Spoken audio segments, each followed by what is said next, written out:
All right, we're going to start our budget work sessions, night 2 for the 2022-2023 proposed town budget. This is the second night of our 3-night sessions. The last one will be Monday at 6 p.m. And we will start off, if you're interested, Chris, is there anything that you want to go over before we begin and go into the next set of departments? I didn't know if Jim wanted to start with anything, and then I was just going to reiterate what I said last night a little bit. Okay, Jim, anything to add for tonight? Just as it's the second meeting, I'll give the same announcement basically that I gave for the first one.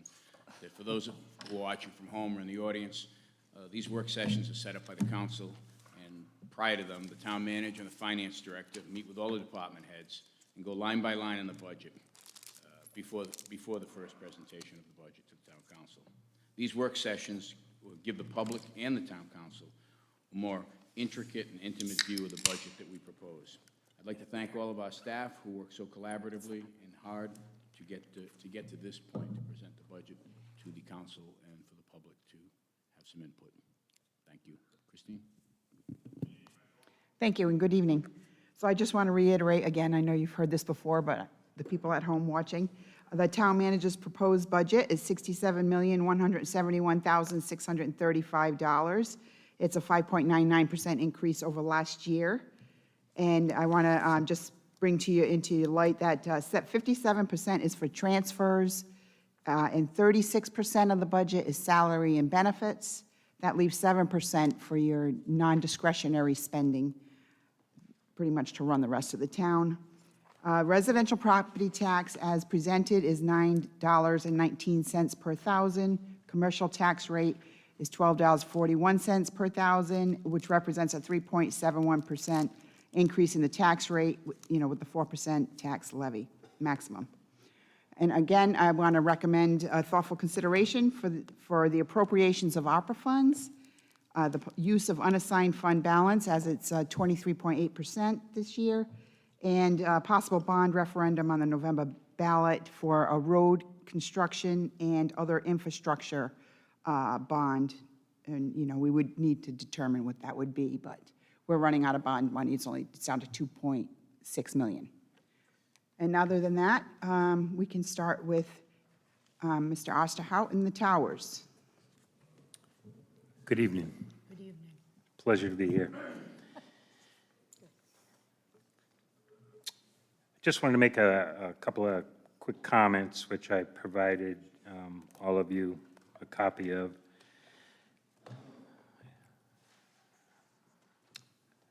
The pandemic was one of those unexpected situations for the towers, just like it was for everybody at home.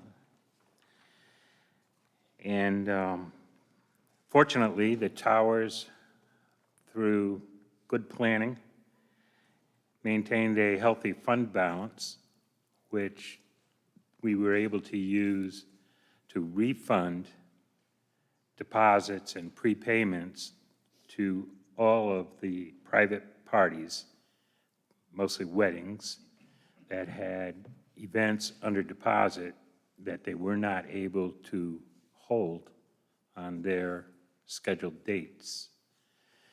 And I'm very thankful that we had enough foresight to have that money basically sitting in reserve for a potential catastrophe of some type, and that we were able to refund monies quickly with no problems or complaints. Now, many of those events that were not able to be held in 2020, early on in the pandemic, did leave their deposits in place and reschedule, some of them more than once. And so consequently, in calendar year 2021, the number of private events had returned back up to not only normal, but set a record of 143 events during that calendar year at the towers. And as I mentioned, many of those were rescheduled from 2020.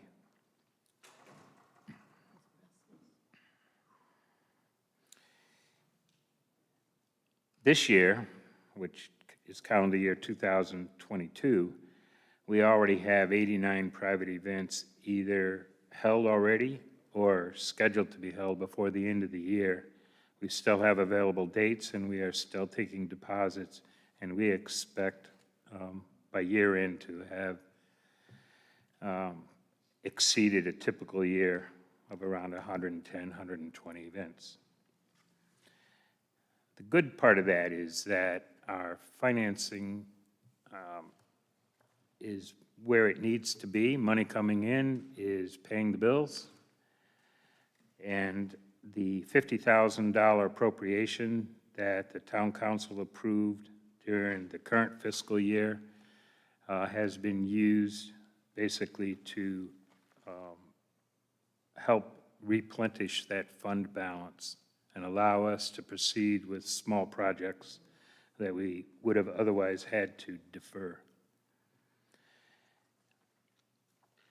The focus of the Towers Committee this year is working on our new operating plan, which at least Susan is familiar with how the Towers operates. We put together a multi-year operating plan. We present it to the town council, and we're currently working on that and hope by the end of the year to have an updated plan to present to you folks to guide our efforts going forward in future years. One of the other things we're doing is we're trying to move completely away from depending on table and chair vendors to supply us with furniture for the various events. And we're in the process of replacing the rentals from vendors with our own inventory of furniture, which, other than the initial investment, will help our bottom line as far as operating profit and reduce our operating expenses because we're not paying a rental company. So that's underway at the current time. And the procurement of ballroom chairs is about the only capital project that we're going to be funding. And that will hit this budget year that we're talking about, fiscal year 2023. And then going back to the fund balance, this year's requested $50,000 appropriation will help in replenishing that fund balance and help to provide us with necessary funds for doing capital projects going forward.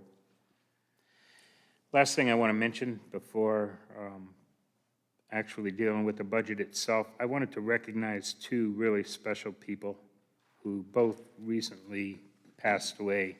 The first was Dave Peterson, who was the chair of the original so-called ad hoc Towers Committee that put together the original plan to restore that magnificent building and put it back into productive use in the community. He also was chair of the Towers Committee as it's currently constituted for the early years of the Towers operation. And it was his vision and ability to bring people together that really, really got the Towers up and going. The second person that recently passed away was Shirley Easton. Shirley, as most of you know, had early on worked as coordinator for Kenny Bungalow when Kenny Bungalow first started offering itself up as a public venue for special events. Prior to that, Shirley was actually an attendant at the Towers and worked private events at the Towers under the direction of Kate Vivian. And Shirley's work providing leadership to the Narragansett Historical Society, she was the engine of that operation, and she's going to be tough to replace. As a representative from the Historical Society, she also served on the Towers Committee, and I always enjoyed counsel from Shirley, ideas, and her contributions. Both of those people are going to be sorely missed. Nothing exciting to talk about specifically on the budget. You have it in front of you. It's pretty much what it is. No big changes. Yeah, we don't have to go over item by item unless any council members have specific questions about items. No, I just want to bring up two. First, I think the Towers is the most magnificent building in the entire town. It's just fabulous. It's a great asset. And I know I've talked to you many a times about the air condition. One of the things that I think long-term that we should, I know it's not in the Capitol now, but I think it's something, I've been there to many weddings. It's just absolutely beautiful. So I'd like to just have you and the committee think about long-term. If it's an asset that we have to do something, grew up in Narragansett, never needed air conditioning, all of a sudden now with with global warming, everybody, you just need it. So it's something long-term, and then the other thing is, as far as the upgrades, I know that the bride's room, are they at all planning to do any Yes. renovations on that? I didn't mention that, but the bride's room is going to undergo some redecorating, and also the boardroom that you enter the bride's room from. Great. Those are slated to be done, and hopefully that won't be Towers Fund money. It'll be donated money, possibly from the Friends of the Towers. Okay, great. Yeah, I didn't mention that, but that's the other project. Thanks, Dave. All right, anybody else? Just one quick question. I'm trying to remember over the last few years that $50,000 transfer that we do. Did you guys waive that? You did, right? And you've done that like We waived it a number of years, so last year was the first, well, the current fiscal year that we're in now is the first time we actually did not waive it because we felt like our fund was at a danger point. Right.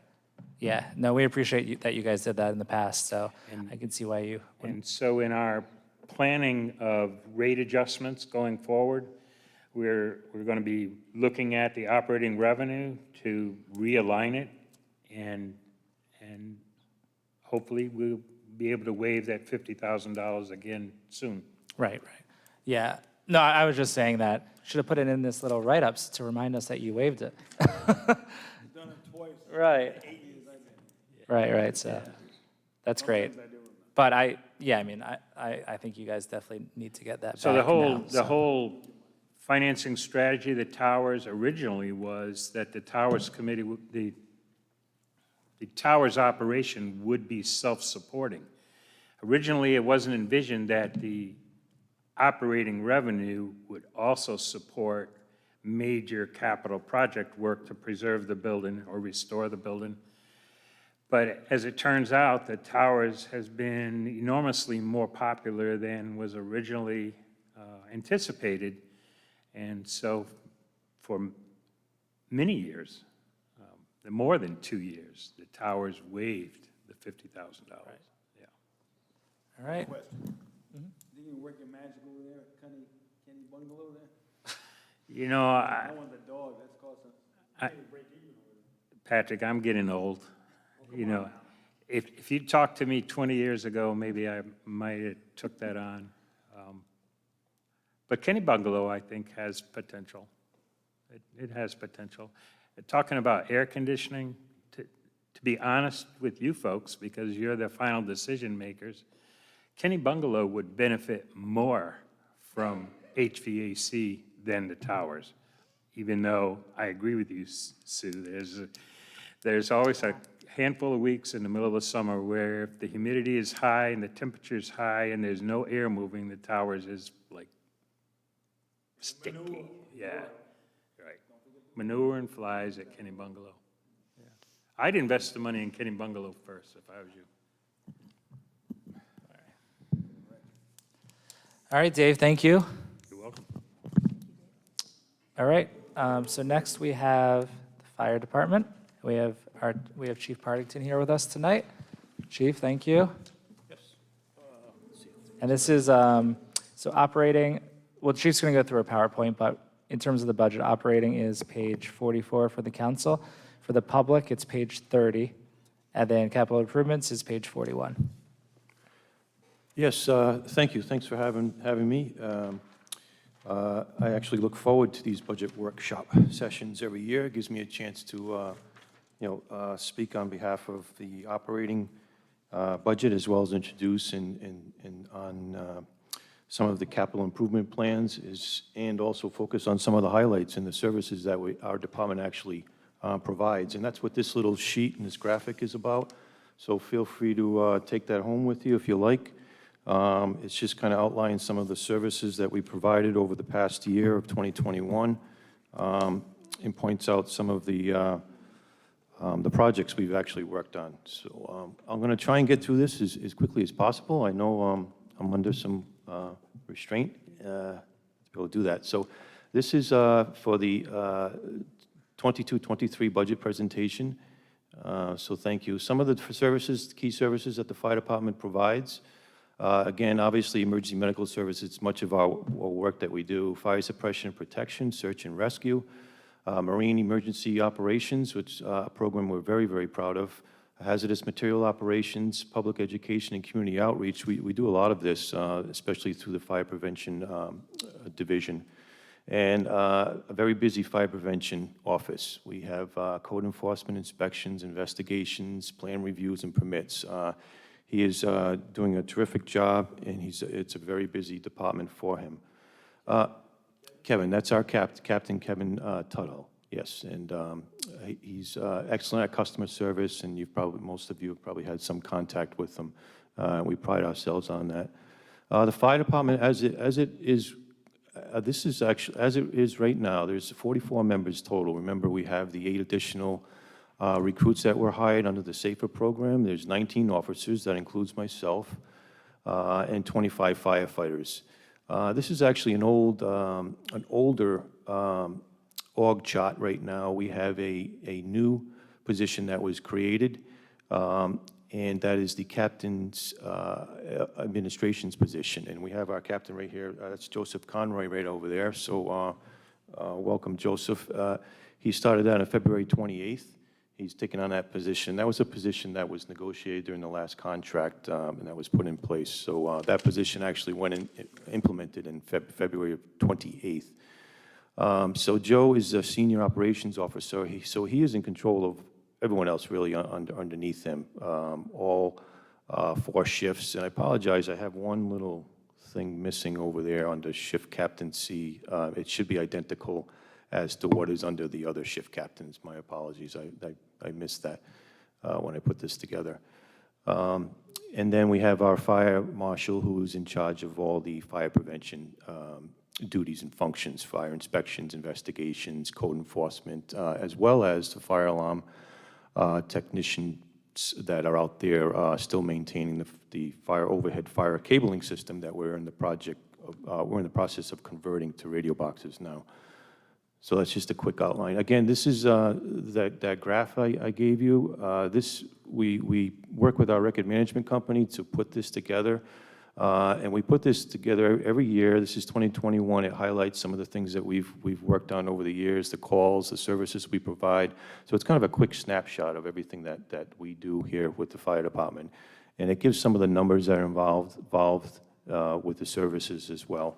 One real big thing to highlight is right up on the top, the ISO rating has changed. We went from a 5 to a 3, which is a good jump. And I'll just talk a couple of minutes on that as we move along. But we are essentially in the top 10% of all those communities who have been assessed by the ISO throughout the country. So that's pretty good. And that will translate hopefully down to the property owners, both residential and commercial, as it affects their insurance premiums for their properties. So it's one of the ways in which the insurance companies evaluate the insurance premiums when they set premiums. They look at this data as to how well your fire prevention and fire suppression duties and services are in your community. So again, this is just a little highlights of that, and it breaks down some of those areas. I will say, if I can just highlight the marine rescue, that we're very proud of. We do a lot of work. We have a lot of training coming up over the next couple of months. Very active summer season last year. As you know, we were in the news about that. We had 11 fire rescue boat incident responses, which included several fishing boat vessels and commercial recreational vessels that were on fire, and people in the water. And then we also have a very active public rescue swimmer program as well, where we've had several rescues that you probably all remember and aware of. So again, this breaks it down. So it's like I said, the inspection, the fire prevention division is very busy. I have some 2020 numbers that we have for revenue, 2021 numbers that we have for revenue, and basically this is the smoke detector and CO inspections. You know, when a property sells, you're very familiar with that, right, Patrick? There's a smoke and CO inspection that's required under fire code, and that has to be performed. And they generally are about between 12,000 and 13,000 annually we bring in for just smoke and CO inspections alone on those properties. And that's been pretty steady. What has varied, though, has been the inspection side of it and the plan review side of it. So in 2021, we brought in a collective 57,800, so it's over 57,000 in revenue, and a lot of that has to do with the plan reviews, and it's based upon the value of the property, the square footage of the property, and things like that. We're expected to have even a higher return this coming fiscal year. We have some larger projects that are planned in town as well. So all of that will be reviewed by the Fire Prevention Office. Just a quick snapshot at the call volume over the years. So this is the incident responses, which have going up. Last year, 2021, we had over 3,000 calls for service for our department. And then, again, most of that is rescue-related calls. On average, it's about 2/3 of our business that we do for rescue calls, and that's pretty much the standard nationally if we compare ourselves nationally. So 2021, it was about 60%, and then we break out some of the calls down, and that's in your graph there. So if there's any questions on that, you're welcome to let me, welcome to get in contact with me. As far as the ISO rating, I did bring that up earlier. We're very proud of that project. We worked quite a bit on that. And we were previously at a 5. If you look at the 5, it was about 19% across the nation. We were hanging there for quite a while. We did a lot of work, and we were able to have an assessment last summer where the ISO came in, did an assessment on us, and a lot of work that was done on behalf of many of the firefighters and officers that helped during this project, and we lowered it to a 3, 1 being the best and 10 being the worst. So this will be implemented as of May 1st. So if somebody was looking to shop, let's say their insurance premiums, property insurance premiums, get another quote after May 1st, by all means, call up your insurer, and this data will be used as part of that premium, part of setting that premium with most of your casualty and insurance companies. So it's worth a shot just looking into that and getting another quote on that. There may be a little bit more coming on about that down the road. Talking with Jim, we may do a little bit more of a presentation on that. So as we get into the budget, a lot of the budget is focused, as you know, around personnel and the changes according to wages and benefits.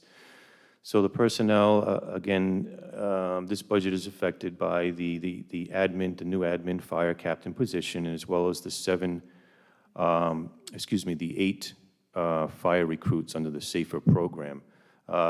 Again, the SAFER program pays for wages and benefits for 3 years for these firefighters, but there were other training and uniform expenses that were involved around that as well. I've been working with Chris on this.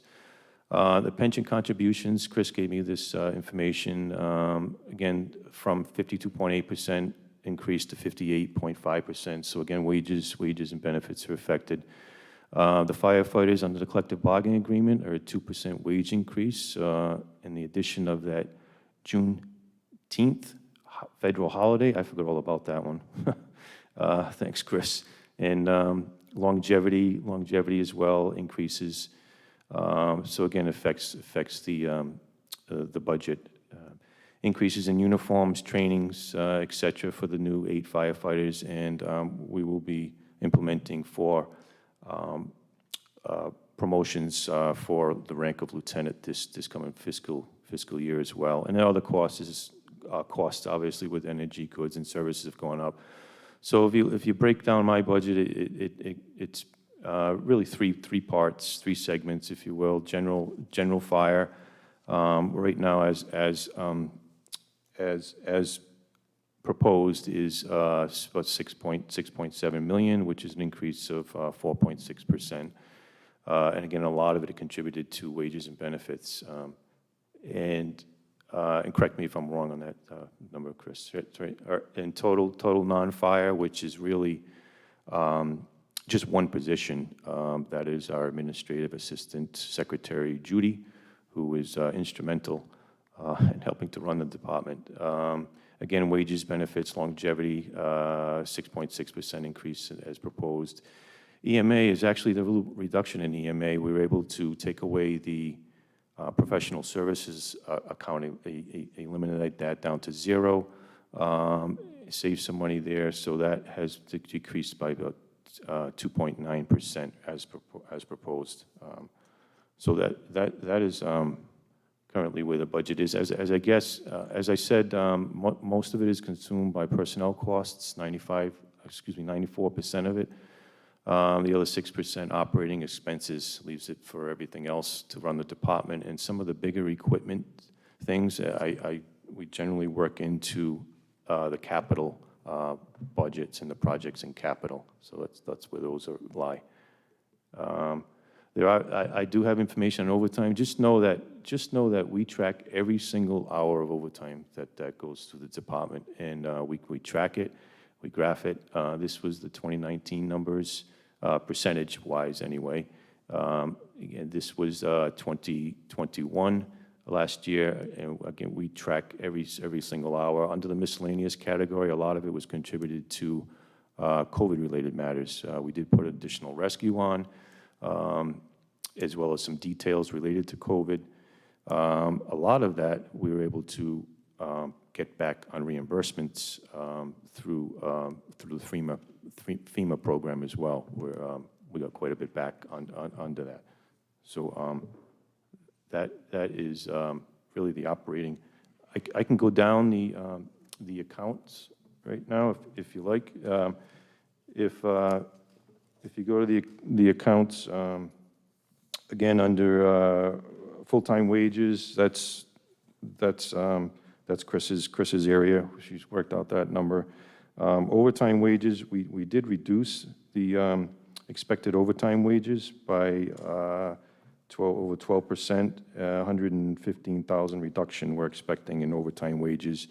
And a lot of that's contributed to the additional firefighters that are coming on. So again, we'll have additional 2 firefighters on each shift. So that will help create some reduction in overtime due to the minimum staffing requirement. So we'll mix those in. So we anticipate a reduction in overtime costs in that category. And then all the way down is really just wages, benefits. If you get down to professional development, there was a slight increase in the professional development account, 50133. That was contributed to the additional firefighters, fire training as well, in 5134, and contractual services in the account 5202. That is used for the medical screenings of the firefighters, and particularly if we have any new recruits, things like medical screenings, psychological screenings that we have to do for professional services where they go out for those. The uniform in 2014, uniform cleaning has gone up as well. Again, contributed to the additional firefighters and additional increase in costs for cleaning services. The account I wanted to point out was, and Chris can help me with this, is the account 5300, which is general expense. That is actually the account used by the fire marshal. It covers general expenses for tools, maintenance of the equipment he needs to service the fire alarm division. It also for purchases related to community outreach programs, things like that. There's a note in there to transfer what was originally going to be a capital improvement project related to the continuance of the fire alarm communications project we have, which was the conversion of the existing overhead cabling system to the radio fire alarm boxes. All of the buildings in town have been done. We bought the larger components of that project, which was the radio tower, along with the computers, the antennas, the boxes that we put in for the town buildings. So a lot of the larger purchases have been accomplished. Now there's a maintenance component that's involved with that. So Chris, if you want to explain that. Yeah, just, so on page 41 in the capital improvement plan, there is still $20,000, two $10,000 entries, fire number 4 and 5, that are going to be removed because we had to move them into the operating budget. The initial project and the capital project is done. So the major thing is, so now it's just maintenance that has to now go into the operating budget. That can't stay in capital. That's no longer a capital project. So we had to move that. So 20,000 will be coming out of the capital, and it's already moved into the operating. But it's kind of washed itself out because we'll lower our capital transfer. Yep, and I can get into the weeds more on that if you need me to, but it's really, it's instrumental that he maintains that fire alarm communication system, all the signals that come into the fire station. There are circuitry cards that need to be replaced and maintained. One card alone, just to refurbish the card, is almost $1,000. Buy a brand new is $4,000, and there's 13 of them that are more than a decade or more older. So we need to be able to make sure that there's maintenance money to be able to maintain that system. All right, So Chief, that- I just want to jump in. Yep. Because we're almost an hour in. Because we started late, but I want to make sure we get through everything. We still have capital. Yep. Are there any items that any council members have questions about based on the percentages of increase or anything like that? No, the 12%, no. I just had a question on I want to see if I can better understand it, Scott. The fire inspection fees that go into the general fund and they're used for fire prevention, right? Is that how it works? I'm just trying to understand that mechanism. Well, indirectly, yes. They don't go into a set restricted type of account. So it goes into the general? It goes into the general fund, and then from there, again, I propose what the needs would be going forward each budget year. So, and the marshal takes them out of the general expense count right now to maintain the fire prevention division. I'm not sure if I answered your question Yeah, out there. I was just trying to follow it. Yeah. So do you know how much money that goes in that you use for fire prevention? Is it like 10,000? Because I see that number, or no? Well, right now, we had budgeted yearly 3,500, but most of that went into the other things, the small tools that he had to buy, along with the community outreach, the sport community outreach. It's just general expense, small items. But the larger items that we needed to maintain, we were moving into the capital budget, but they've been deemed more of a maintenance issue going forward, so we've been advised to move them to the operating budget. Is that correct, Chris? Right, if he brings in $50,000, I don't put $50,000 away for him to spend on fire prevention. You have a fire prevention officer, you have vehicles, you have gas, you have supplies, you have indirectly, it's part of the whole capital, it's a part of the whole operating budget. And this is the operating budget, so it does go to fire prevention, but it doesn't have a specific match for match. So indirectly it does, but I have to, ask for what that anticipated amount would be. Some communities do have a set account where all of that revenue goes into an account for those divisions to use fire prevention. We don't do that here. Yeah. Okay, yeah, you answered my question. Thank you. Any other questions about any specific line items? No, so this is the fire training, obviously, is explained the 47.5 because we're getting new staff, so you already explained that, correct? That's what you had said? So, sorry, so which- fire training, so it was a 47.5% increase, and that's due to the increased staff that we're getting, the new staff, correct? Yes. That's Yep, okay, yep. that's what I think, that's all. Okay, and then for the fire department non-firefighter, it's a 6% increase, 6.6. And then for general fire EMA, we have a negative 2.9%. Chief, is there anything specific that you wanted to bring up on either of those budgets for non-fire and for EMA? Looks pretty simple. I'll just point out a couple of things under EMA. We have an EMA specialist now, part-time, and she's doing a terrific job. She's helped out on a number of projects. So I level funded that at $20,000 still. But what I do is I also apply for EMPG money through REMA and look for match fundings on that. So this year we did get $10,000. So we actually had $30,000, which be able to spend for part-time wages, and it helps support some of the projects.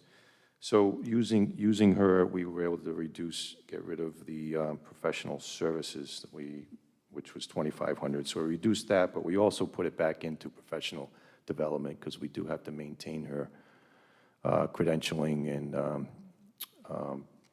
conference experience and things like that. So, but we still manage a reduction of, almost 3%. You are a fabulous grant person. You always bring in the money. We try, yeah. You do. Right, yeah. Okay, so for operating, any other questions? Can you give us a summary of the new hires, how that all worked out through a grant?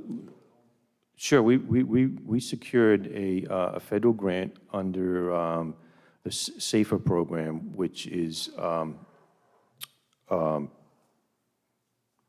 it's staffing for emergency response personnel. I go over the abbreviations, and it pays for salaries and benefits for 3 years. So the 3 years of those firefighters are covered, salaries and benefits. And we had eight. So those 8 are currently now going through training at the Round Fire Academy. They're scheduled to graduate this month on April 29th, and then they'll come to us and they'll do some internal training and go on shift. So what it does is, as of right now, we still have a minimum staffing requirement of 8. It'll put 10 on each shift, and then it'll offer 2 additional on a shift, which will allow to offset some of the overtime going forward, and also put additional personnel out in the field, which we desperately need as well. It'll allow us to staff an additional vehicle going forward.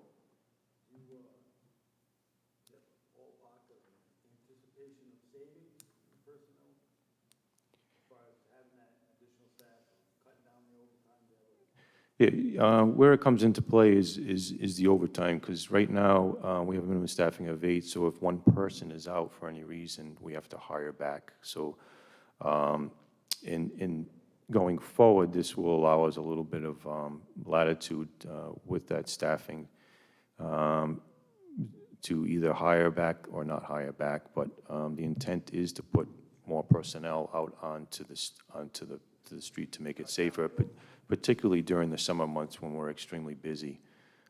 So we anticipate it at least 6 months out of the year to be able to cut down on the overtime because we won't have to hire back as many.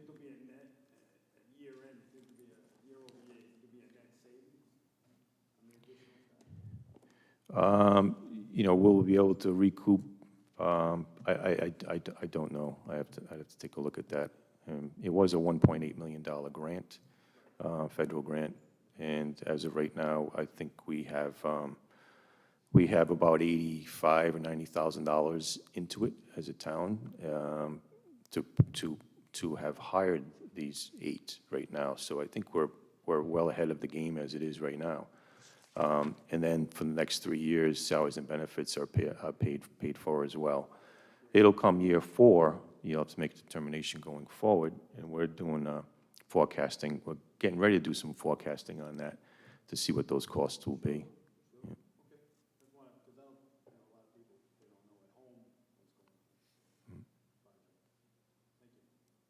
Sure. Okay, so great. So I think we should be good to move on to capital improvement. Capital? Yeah. All right. So the capital requests that I had, just to list them now, are the radio equipment replacement fund. That was $17,000. Again, these are mainly the portable radios that we have for our department, which are used. They're vital to us, but they just happen to be so expensive. One portable alone with accessories is about $4,300 for one portable. So this will allow me to replace about three of the older aging portables, which are no longer covered under a service contract by Motorola. We have to send them out in order to get fixed. So it'll allow us to replace about 3. I will point out that we did submit another federal grant, an AFG grant, to almost $400,000 grant to replace all of our aging radios.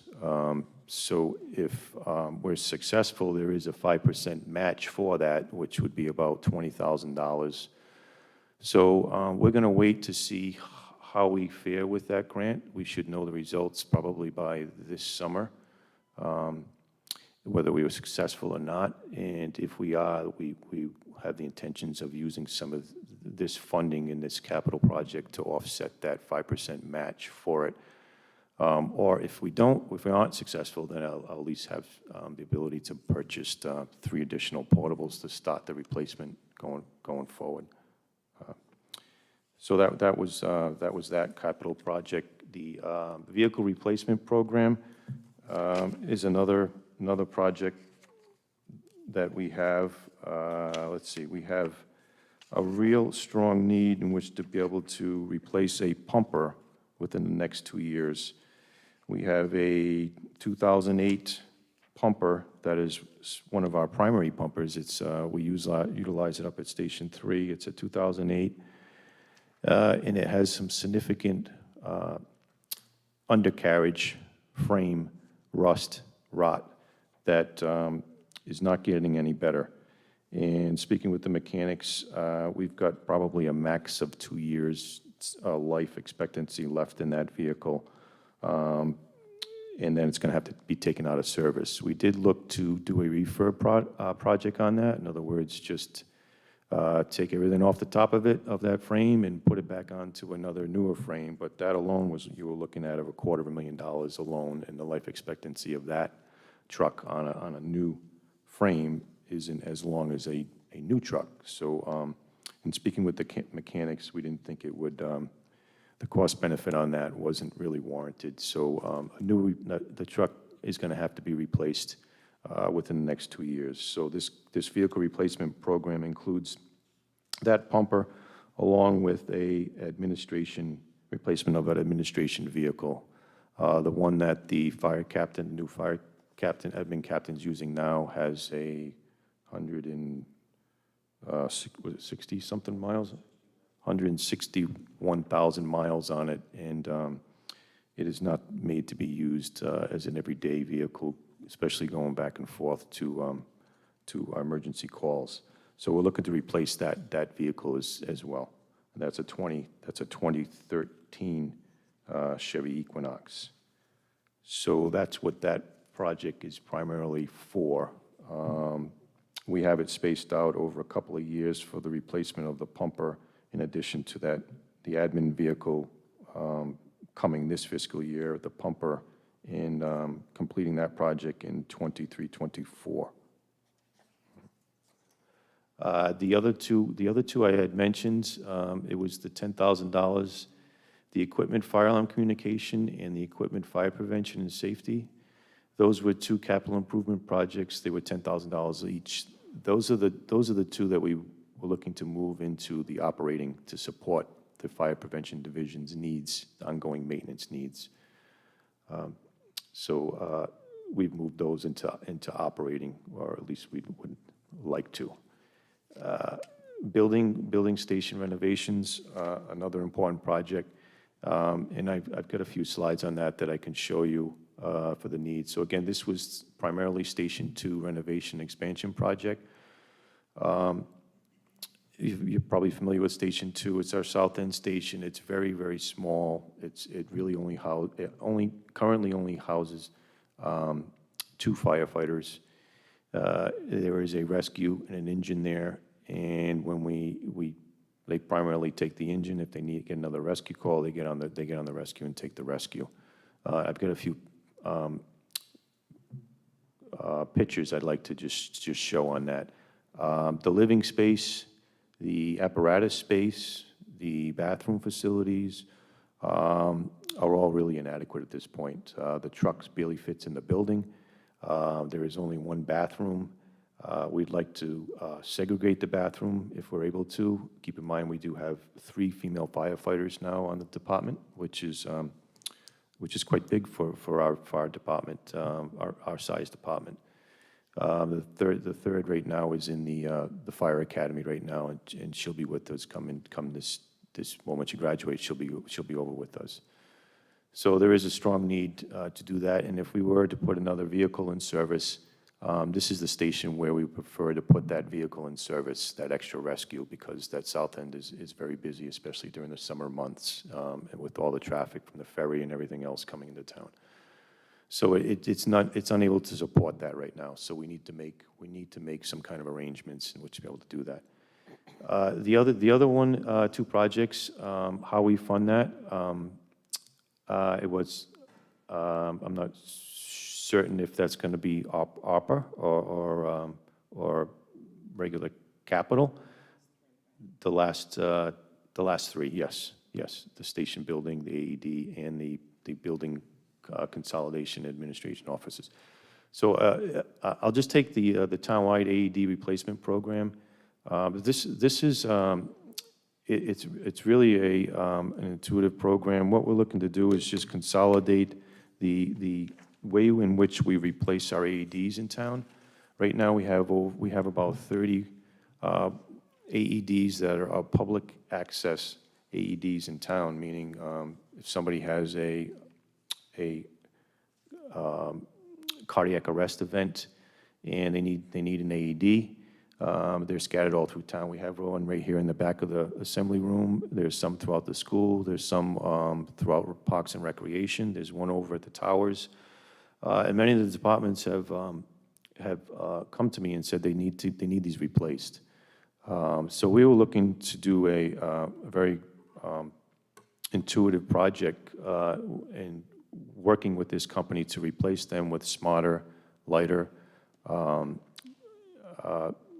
AEDs that can be easily deployed, and there's some smart technology built into it. So really, I mean, I have some more information on that project, but this would essentially get the project up and running. It would purchase 50 AEDs under a lease option program. Lease option program we found to be a little more beneficial because we don't have the constant maintenance that would have to be done with these machines, the updates, the replacement. If the machine needs to be replaced, the lease program would pay for it. It pays for the pads. It pays, you don't have to buy the batteries anymore. And the technology is intuitive. It will alert you to where this actual event is occurring, and it ties into the 911 center up in at the State Police E911 Center. The technology is amazing. And going forward, the maintenance fee would be $279 per year per each unit, but that would include everything going forward. So upfront, $20,000, and then an ongoing maintenance fee, which would be about $14,000 each year annually to support this program. How that's arranged, if it's done through this program or through maintenance programs within the department's budgets, or just within mine alone, you know, that could be worked out. But I'm a big proponent of this. I did a whole advertisement on it, marketing campaign for it. There's a video related to it. You're welcome to check it out. We're sold. Let's. right. We're sold. Okay, all right. So I won't keep talking on that. So I'll just, the other one was the consolidation of administrative offices. I was asked to think big, and I thought big. This takes a look at the existing library building. What are we going to do with that building?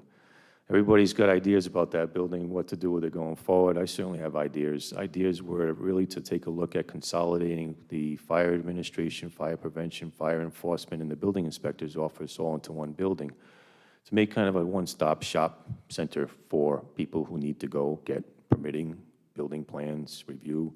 Patrick, I know you don't like bouncing around to different towns to have plans reviewed, or you have one stop. You go see the building inspector. You can go see the fire marshal. You can access all of that in one area and see the plans and spread it out and do some interacting with the personnel.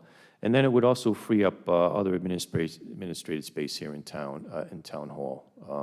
The building inspector's office would be moved over there as well. So that was kind of my larger project. And then, all said and done, going big with this project was estimated at $2.5 million, and that was working with ABCOR on kind of estimating what those costs would be. So that project was brought up as well. If I can just talk about the renovation project, Station 2, if I have a couple of minutes. This is Station 2. This is a look at it. It's a small station. It houses one engine, one rescue. Again, primarily it's an engine company. If we need another rescue, they get off of that engine company and get onto the rescue. You can see, look, there's not much space in the apparatus bay area. The back wall was actually designed to put an extension on it. It's all block all around except for the rear wall. This was built in the 70s. So they had some forethought about expansion down the road, but it has yet to occur. This is where the truck's backed up, right up against the wall. There's not much room for margin right there. These trucks are getting bigger and bigger and bigger, so it barely fits in the station right now. There's not much room to walk around. You can see we have a little bit of a gym here. It is used, but again, space is limited. It's right behind the rescue that's backed in there. This is the back of the station. Right now, that's our spare rescue that we can't quite sell at this point. So we just have it hanging around there. And we're looking to expand that rear of that station and build that out to accommodate a larger apparatus area, as well as increase the living space within that area. Keep in mind, it houses only 2. We're looking to house 4, up to 4 firefighters here, and we can't do it currently right now. This is a little, a bunk bed in that little thing. I don't know about that. And then this is our kitchen. This was originally put in 1991, right around there when we originally expanded back when I was hired 30 plus years ago. So this is the original kitchen that's still there that we utilize. So that's Station 2. Again, that's a very important project, and we're hoping that will get done. The other portion of this building project would be to put a storage building behind existing Station 3, our north end station. Right now, we are extremely limited by the amount of space we have, storage space for apparatus, everything else within our department. It's not just storage, but it's administrative space. It would be a building similar to one of these that's proposed. I have discussed this with engineering. There is ample land back there in which to do it. Engineering is working with us to put out an RFP for some architectural and engineering services. John's working on that now for not only this project, but actually for Station 2, more Station 2 project. This is an aerial view, so it would go in that left lower corner of that property right there. What's there now? A Connex box. That's where we store things in. That's basically our only available extra storage right now. Well, put it in the Connex box behind Station 3. So that's what we do right now. So we're in desperate need for that. If you look at Station 1, Station 1 is packed right now. What we propose is moving some of this reserve apparatus up to that storage facility to house that. You can see we even utilize the apparatus floor for some training, that little table there. We have some training over in that corner. We actually did COVID testing over in that corner when it came to the station. We did some COVID testing. We utilize right now just about every square inch of space that's at Station 1. This is a storage space that we just jam things in. We tried to organize it as best we can with shelving. This is additional storage we use. We had an abundance of COVID-related supplies, EMS-related supplies that we had to store, and we store in this old generator room in the back of Station 1. And this is that closet right there. This is my office. You know, we're sharing this office right now with the captain, Joe. It's in shambles. We're in the middle of waiting for the rest of the cubicle furniture to come in so we can do that. So it's just an example of how strapped we are for administrative and storage space throughout the whole department. Here's Station 3. Again, jam-packed. We do have some of the older antique apparatus. These things are priceless. We just do not want to get rid of them. They are absolutely priceless pieces that we want to preserve. They're just doing an injustice to our community right now, just being jammed in the station. So we would like to move them as well over to that new storage facility and free up space here as well. All right, I'm going to cut in, Chief, because we're at like 7:15 or 7:10, so I want to make sure we stay on track. Okay. And this was just the other project that I talked about the farm, and this is what it looks like. Okay.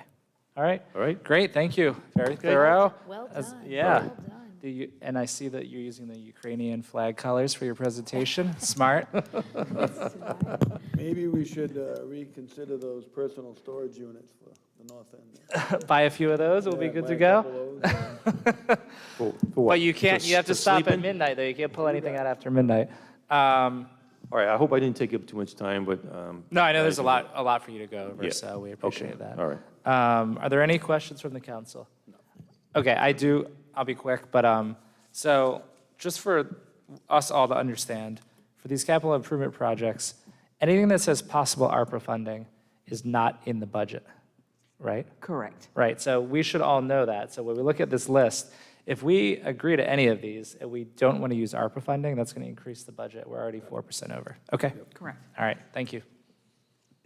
Chief, thanks a lot. All right, so we're going to move on to engineering, and we have our director here, John Gerhard. John, thank you. Thank you. Good evening, everyone. I'll try and be brief. I turned it on. Can you hear me? Sorry about that. We'll start, I guess we'll do it by department division. Engineering, just a brief overview of that. The engineering department supports all of the other town departments. We provide, as Chief mentioned, support for when they need technical studies or consulting services and the like. We do plan reviews associated with building permit applications, support the wastewater division with inspections of sewer connections and the like, support community development and with planning and zoning applications and subdivision plans, and also in other departments like Parks and Rec with their building projects. So we have a hand in just about everything in the business in the town. From a standpoint, our staffing, the town engineer's position is spread across, in thirds across engineering, water, and wastewater in terms of budget and payroll. Project engineer and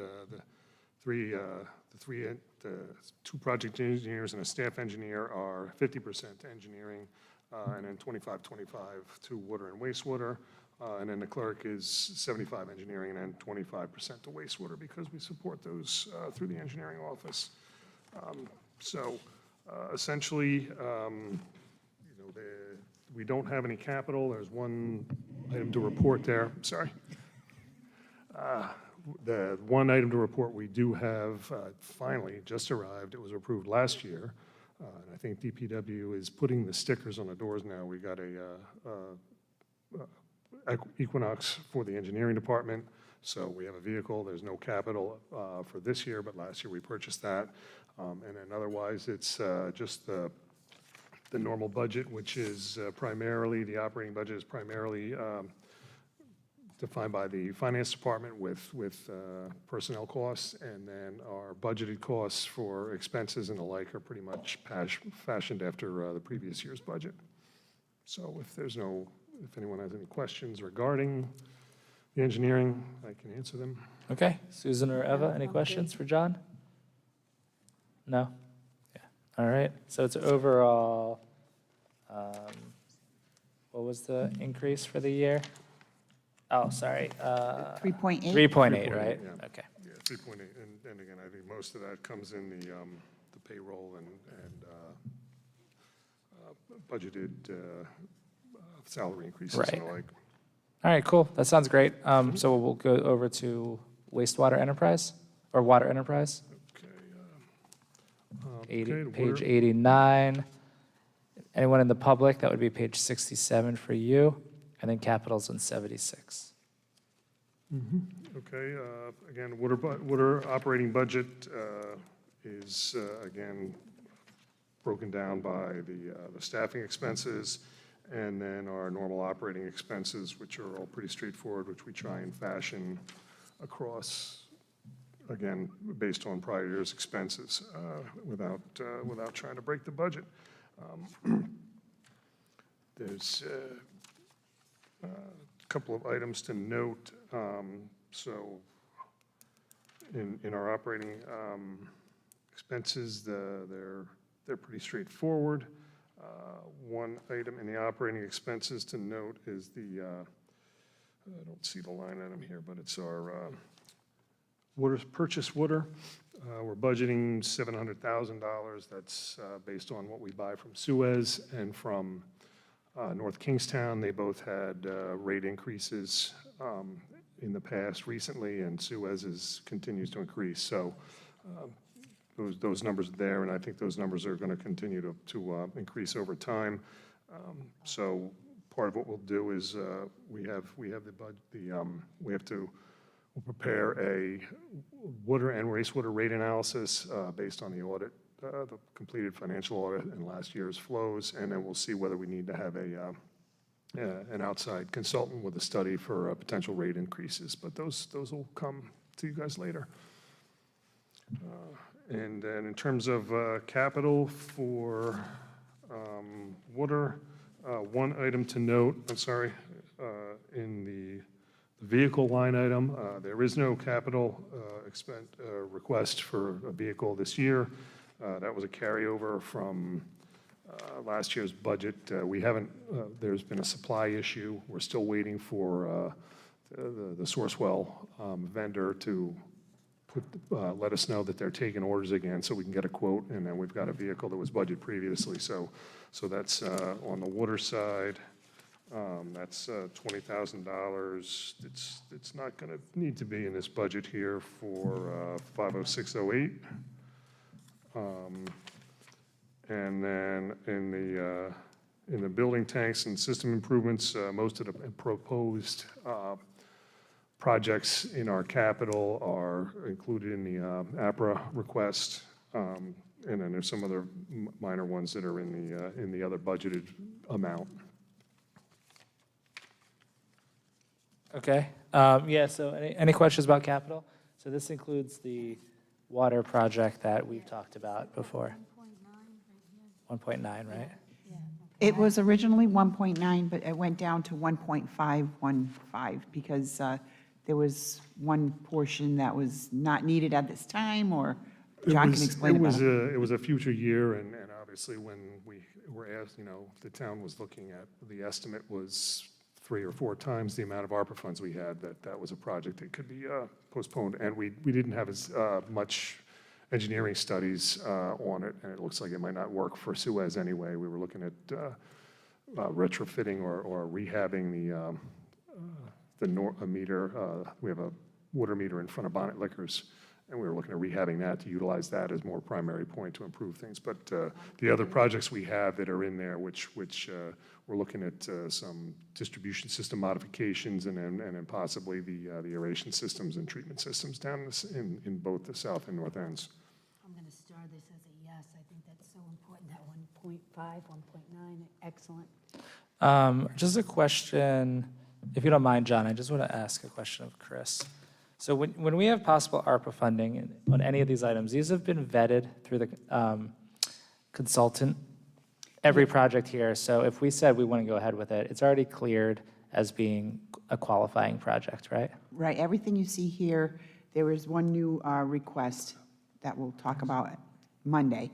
But everything was from that ARPA work session we had back in February 15th, I believe, when GZAI Right. Parametrics was here. And the way that we're doing this, because this is new for, I think the ARPA process is new for everyone. As we go through this budget and we eventually approve an operating budget with capital, and then we identify projects that we want to get done this year, but we want to use ARPA. Is the idea that we're going to be basically approving all of this at once through the budget process, even though the ARPA projects are not in the budget? Or will they be in the budget that it will then be reimbursed?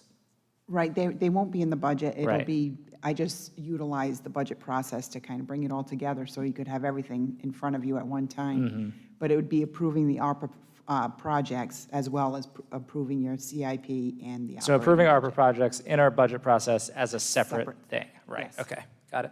Yeah, and then if something, like you said, if something is labeled as possible ARPA funding, it's not in the operating, and if you choose to fund it through a capital project or a one-time fund balance allocation or something like that, that's up to you as well. Yep, okay. Okay. All right, thank you for clarifying. Yeah, that's good, that's helpful. Yeah. Okay, John, so wastewater, enterprise? So page 92 for operating.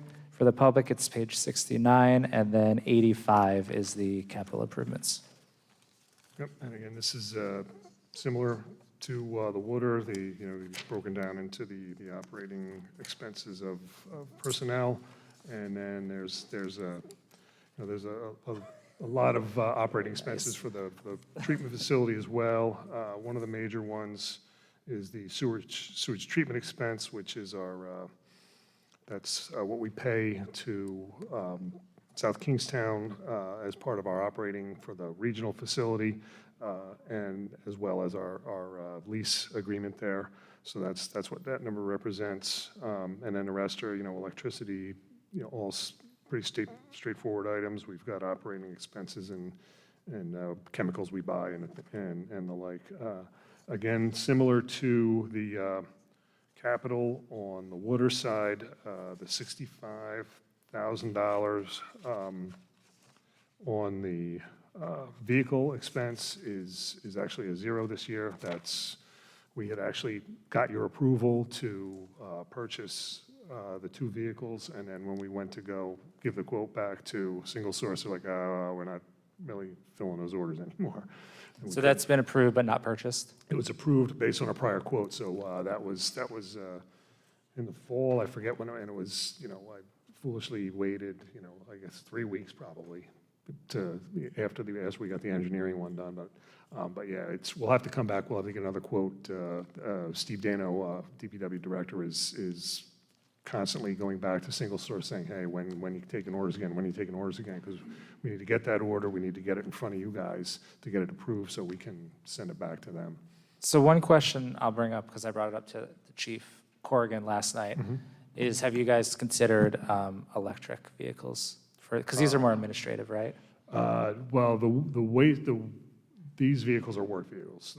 Again, the water vehicle is a large truck. It's used for plowing and the like, so that's probably an F-250 or an F-350 even. Okay. The two wastewater trucks are a superintendent and I forget if it's which of the other, I think it's the maintenance supervisor vehicle, but it's a work vehicle. It's a pickup truck and a work truck. So we had not looked at, they weren't budgeted that way initially.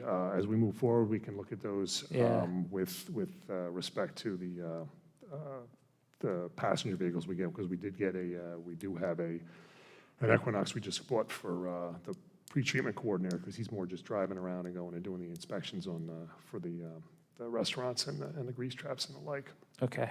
All right. Yeah, just curious, because if we're going to build out some of the chargers throughout town, like if police has a vehicle, then there'll need to be a charger for that. Yeah.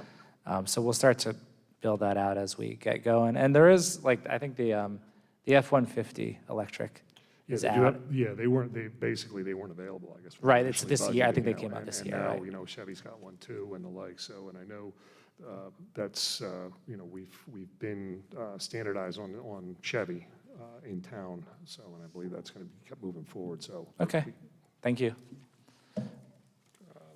As far as capital notes, other capital notes, like I said, the vehicle replacement program, we already have that in place. Don't need to budget for that. The Scarborough treatment plant, the capital projects that are shown in your budget there that do not include the outfall groin, the jetty rehabilitation project that we have a grant for that was for $625,000 and another which requires us to take a loan from SRF as part of the grant as a matching loan, which gets us to $1.25 million. Unfortunately, over time, when that project was initially estimated and COVID and other changes in the industry, the cost has doubled. But we do have a full set of plans ready to go with that, and it's all permitted through CRMC. So that's a project that's, you know, once we have the APRA approval, you know, we would have to go through and finalize the grant agreement with the state and be able to go out to bid with that project. And again, that was the only ones I mentioned in my CIP are the ones that the town manager has in his recommendation. Pump station repairs, I think that budget amount may be a little off. I'll have to go back and check, but I think that number I may need to look at with the finance director just to make sure we're all set. But I think that we should be able to resolve that. And then just one other item, the regional wastewater treatment facility, that's 50629. That's our capital projects at the regional treatment facility where they have to replace large pieces of equipment and the like. Not a plant expansion, but replacing existing equipment that has failed or building repairs and major maintenance. And that we share the cost with URI in South Kingstown based on our flow contribution to the facility, which that number changes on an annual basis. And this year it's about 45% from flows through last year. And other than that, I think that's all I would have for wastewater. All right, thank you, John. Any questions for John? Oh, thank you, John. All right, great. Thank you. We appreciate it. Okay. Who do we have to speak on the Galilee landing fees? Is that Jim? Chris has all the numbers. On it first.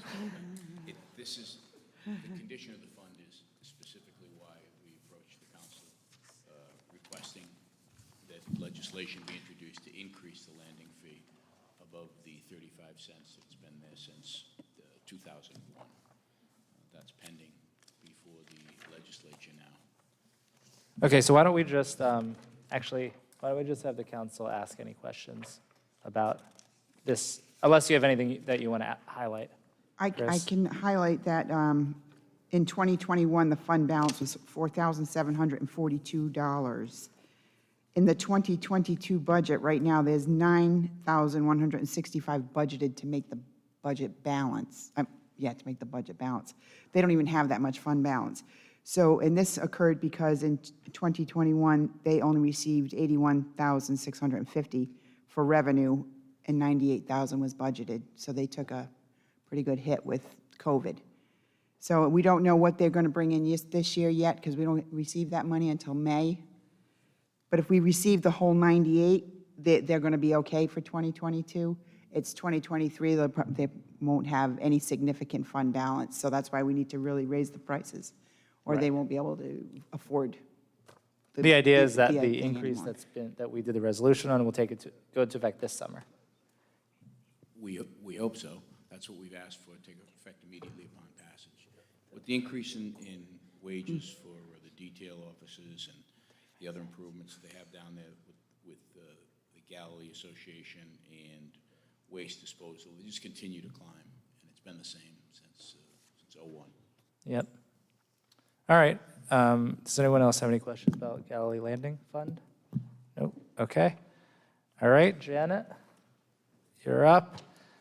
So we're going to discuss the town clerk's budget, and this is page 14 for operating. For the public, it's page 12. And then capital improvement, it is also page 14. Thanks, guys. Have a good night. Thank you, guys. Good night.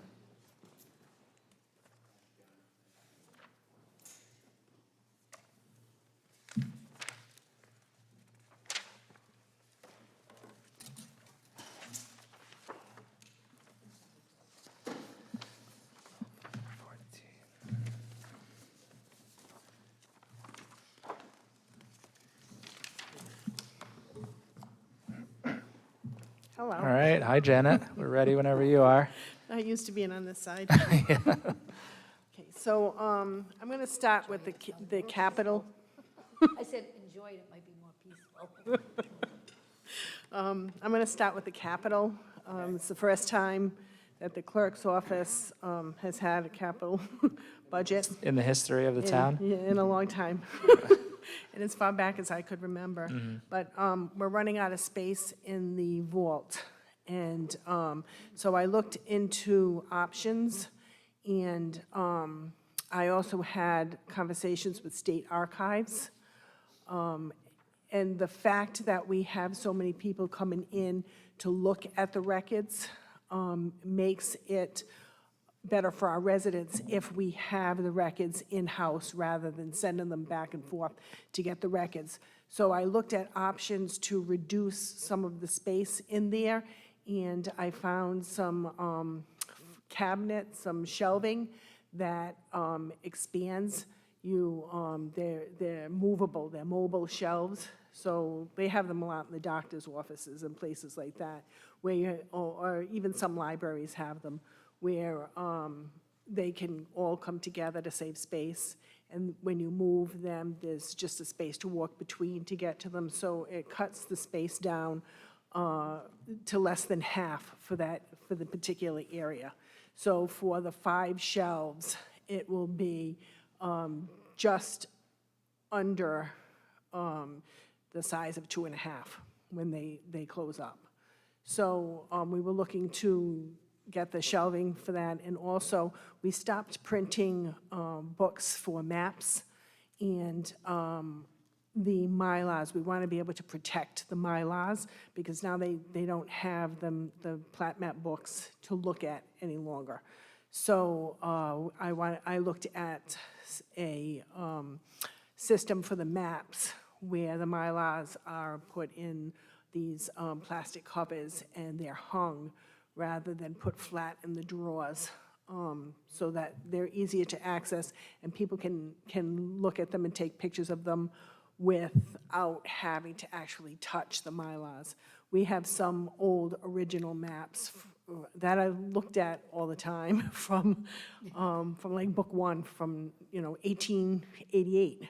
And they're all kind of crumpled, and we want to flatten them out and be able to put them in these protective coverings for it.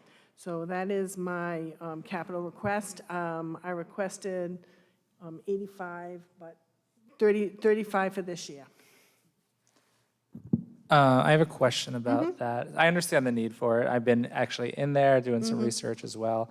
What are the general thoughts on digitizing the records in that room, or at least a portion of them? So that's a big conversation that I had with the state archives. So the philosophy of the state archives is paper is still the archival source. You can go to microfilm, but once again, it comes to the whole access. When you look at how many people come back to look at the records, and they're looking at some of even the older records, it's not as customer friendly for people doing the title searches and so forth to go back to microfilm to get those records and to access especially the maps and so forth. And is there not like are towns not moving to truly digitized versions? They are, we are not currently printing the books, and it has been an issue. So I have to make some decisions on whether we're going to go back and print the books that we have not. We stopped printing the books in 2019. So everything after 2019 is digital. Everything is digital. So why aren't? And we do have microfilm for all of them that are stored at Iron Mountain. Okay. I was just thinking, like, I had assumed that there would be scanning of the older documents, not microfilm, but digital scanning. It is, but they did 2 years 10 years for us, and it was $75,000. For 10 years, right? For 10 years. Okay, so So seems a little easier to just do this for now, right? that's especially since archives has stated that paper is still the archival source. Right. So, Okay. so that was part of the decision-making. And we have started digitizing some of our files, but even though you have the digital for things like probate and other things, it is still the paper that is the source. If you have to produce certified copies and so on and so forth. Yeah, Okay. you want to have a balance of both because customer friendly. I mean, there are some people like this young guy here, digital's easy and stuff, but some of the other people, I mean, paper, I mean, it's just easier for them to access and stuff. So I like the mix. And there's some things when you digitize them, you actually lose, especially on the maps, you lose some of the details and yeah, we've gotten comments about what we have digitized for the maps, and that's why they keep going back and coming in to look at the Mylars, which is why I really want to protect the Mylars, because those are our original documents. All right, very good. Okay, so now,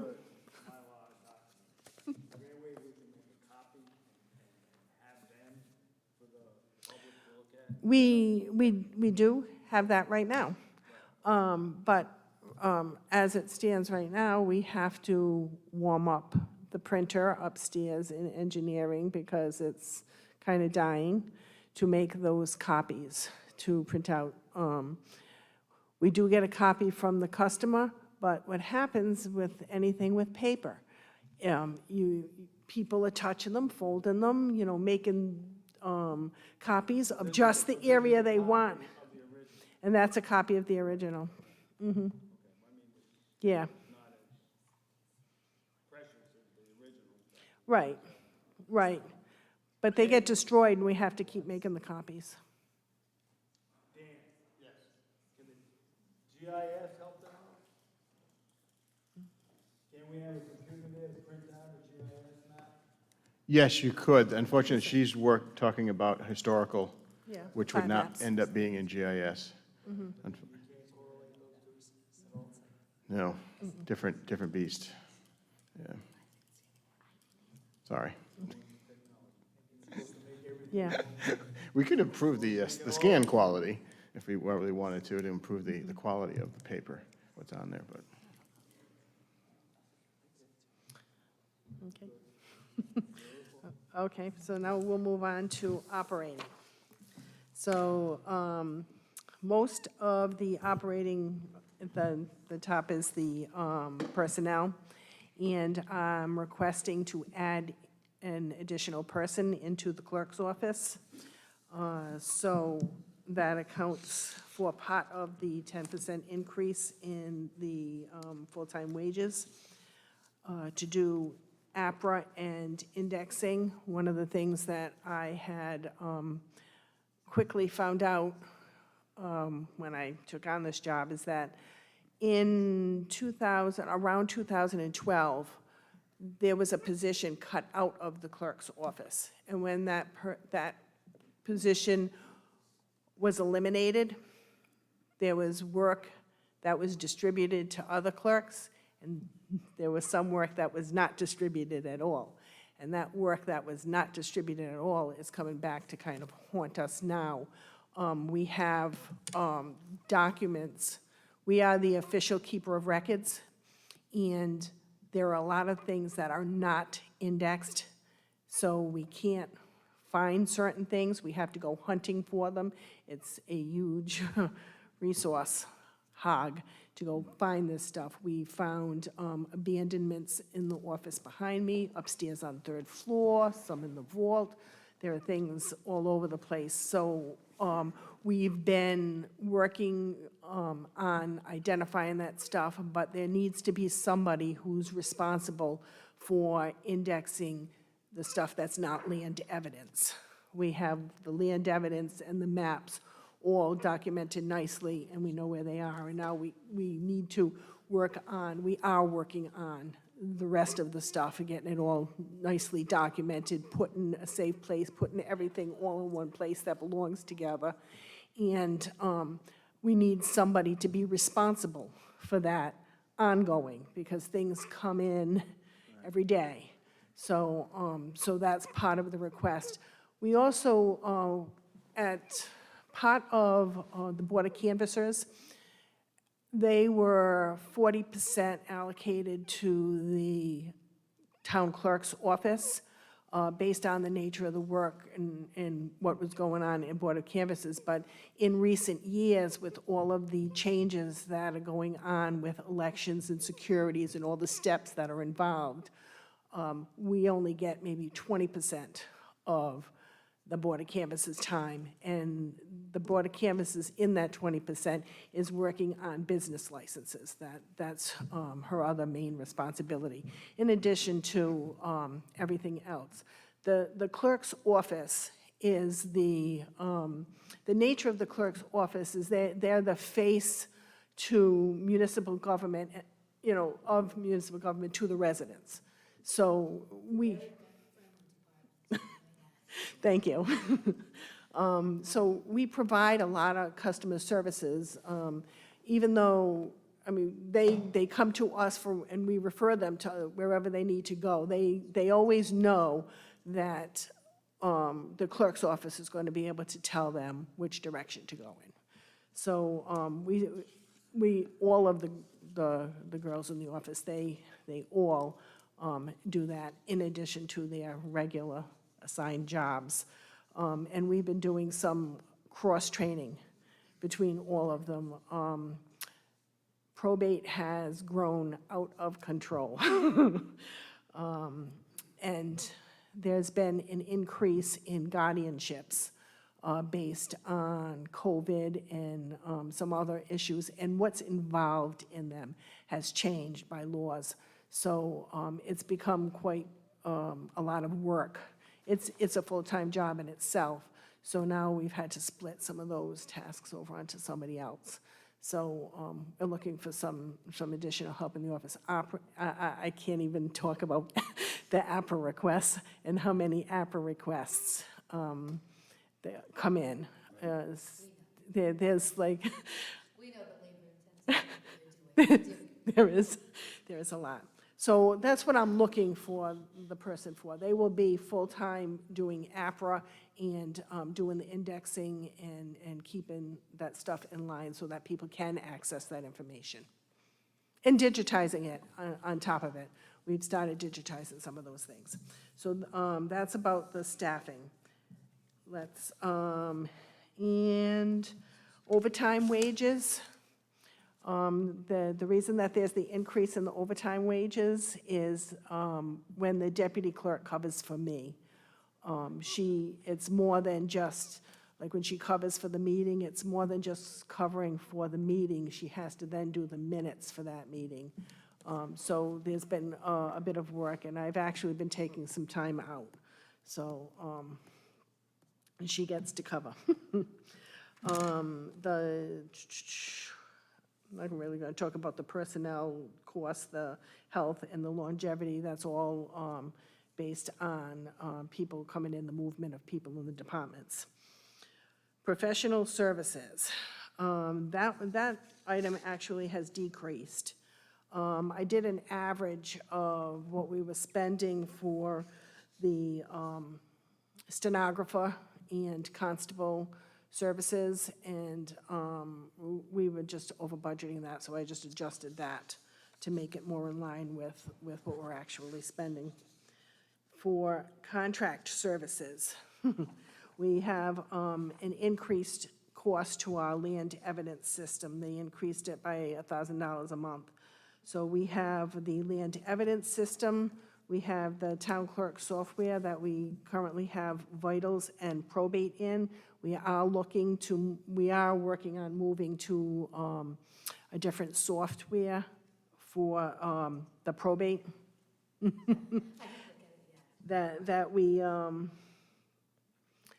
that the first year we won't be paying a fee for, so I won't have a fee for this fiscal year for that, but we will in upcoming years. The Granicus, the agenda-setting software, which will replace both clerk-based and on-board. And we expect to finish hopefully finish the Municode codification. And that will come out of this budget. And look at some APRA, some software to help us with the APRA to track that, rather than just doing it in spreadsheet like we're doing it right now. So for professional meetings, that one is a big jump. Both Sarah and I need our certifications in CMC, and the only way to get that is to attend the meetings and do the training. You get points for each one, and that's how you end up achieving your CMC certification. So we are both working on that, and that's why there is the increase in cost. And the town was fortunate enough for the last like 20 years not to have to incur that cost because other towns paid it for those two town clerks. So, and for publications, once the ordinances are codified, we have to purchase the books, and that's with that. Okay? Any questions on that one? Anybody? I had a question on your certification. Is there any online classes you can do? We do. Okay. We do. There are some, But there's a cost to those too, and Right. we've got that in that budget as well. okay. Yeah, it's a 10, doing the trainings, some of them are online. The ones that are online are only 1 point each. When you go to the meeting, they're 3 points each. So, and some meetings are just as much as the online course. So, and we're trading off, we're not both going at the same time, so most of the time, 1 year I'll do one meeting and the next, she'll do that same meeting, so. Okay, any other questions about the clerk's budget? And Janet, are you doing municipal court and board of canvassers? I am. Okay. Okay, so, Page 16, and the public's version is page 13. so Municipal Court. The, anything above the 50125 and above is all the personnel related, and that's all contractual, and the fact that we moved staff around, so different longevity, different health benefits, and so on. So for them, the big things are the contracted services. That has to do with the number of tickets that get written out. The contract with Curia is tiered. So the more, there's a fee associated with the number of tickets that you write out. So that's just a contracted item.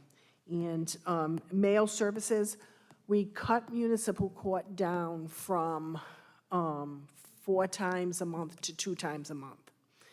So the way that we did that was during COVID. They had sent out letters for good driving records. Anybody who was eligible for a good driving record, they would send them letters. If you get it to us, then you don't have to come to court, and you can pay the ticket, online. But they're mailing those letters out, and there's additional costs. So that's what that increase is those costs, the notifications and the letters that go out. And everything else is basically level funded there. That's pretty straightforward. Any questions? All right. So Board of Canvassers is page 18 and page 14, the public version. Okay, and once again, all the personal related is all the contractual increases. For the things that I want to point out on here are the rentals and lease. So in doing the mail ballots, we may need to rent a scanner. We're waiting to find out the details from Secretary of State, Board of Elections on how that's all going to work. So we may need to, we're not sure about that expense yet, on doing that. On the next line, mail services, it all has to do with redistricting. We have to send out all kinds of notices for the redistricting. And that's what that increase is for. And,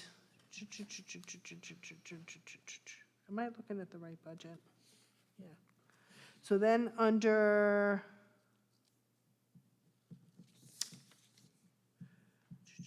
mail services, redistricting, and supplies, COVID-related. We're not sure what the requirement's going to be from the Secretary of State, so we just estimated on that. For office equipment, 50607, we're taking that $3,000 out because we're not going to purchase the scanner. That money was put in there to purchase the scanner. We're not going to go with that option. It's not a presidential election. We'll see if we have to rent it and see how the process goes.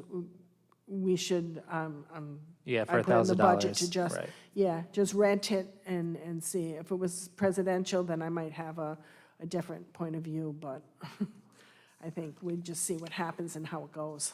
Okay, all right, yeah, that all makes sense. So mainly the redistricting is Yes, the big increase. is the big issue. Okay, Yep. okay, any questions? Yeah, we don't have a full billet in the Board of Canvassers, right? We're shy of one guy, one person?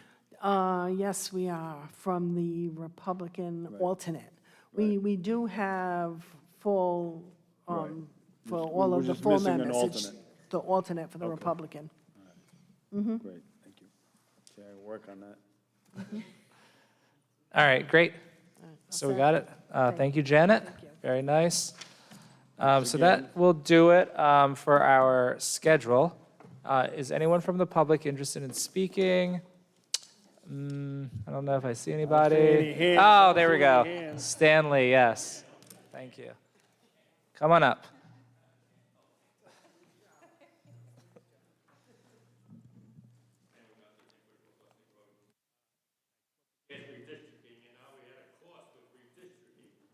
we have stopped that? Couldn't we have said, no, we don't want to redistrict, so we don't have to have the cost? Or can't we send a bill to the state? The other question I had is, on the municipal court, is there any cost to the taxpayer? I would assume that all the fines at the municipal court should cover all the costs, so no taxpayer money has to go there. Is that true or not? Or should we increase the fines? I guess the bottom thing, let's increase the fines to make sure that the taxpayer is not paying for the court. So we don't show the revenue in the I know, I budget, don't but know where it I'm is. pretty, it's well beyond our budget, our operating expense, correct? So we're Right. okay on that side. Okay, the other issue is the towers. We realized when the towers didn't get their $50,000, they worked just fine. And there's no need for the taxpayer to fund them when all they have to do is increase their rates. Everybody loves them so bad, they can get any money they want. They can raise their fees, so they don't need the $50,000 from the taxpayer to fund them. They did it before. We should ask them to continue to do it, be financially responsible. People who use it should pay for it, not the taxpayer. Even though we love it, it's great, everything's positive, there's nothing negative about it, but let the events pay for the money that's needed to take care of that, whether it's capital or whatever it is. We've got to get along that idea anyway. Now, as far as water and wastewater, I was so impressed that there was no vehicle buy. You didn't have to buy a vehicle, he said. Last year, there was supposed to be a vehicle, didn't have to buy it. Very good. Now we see maybe some of our vehicle purchases are not necessary. Maybe we can get a little longer. Maybe we can get to 200,000, 250,000 out of the vehicles. So I know we go to electric, and that's fine, we go to electric. But let's use existing vehicles for that 250,000. My Ford truck is at 234 right now and running great. So let's use that as a notice. Hey, he went along and it did fine. Let's go look at all the other vehicles possible that we don't have to replace so-called a schedule, but more on a use, 250 miles minimum, 250,000 miles. That's another thing. The other thing I just had a question on was the water and wastewater fund balance. I know in the past, those two enterprise funds did have fund balances, so there was a slush fund in there, so therefore we wouldn't have to worry about transferring money because they had adequate fund balance. I don't know, I didn't see it, I didn't look for it. Is there a fund balance for wastewater and water? Yes, there is, and you can see that in the audit report. I don't have it with me, Okay. but in the audit report that's on our website, Okay. for 2021, you'll see the fund balance in there. For those, and Yep. that's still And valid? the beach, yep. 'Cause I know somebody was telling me, oh, the wastewater, they don't have enough fund balance, they're not. Well, it's declining, but they have fund balance. They do have it, okay. That's good to hear. Okay, that's it, thank you very much. Thank you. Thanks, Stanley. Thank you. See you Monday. All right, well, thank you, everyone.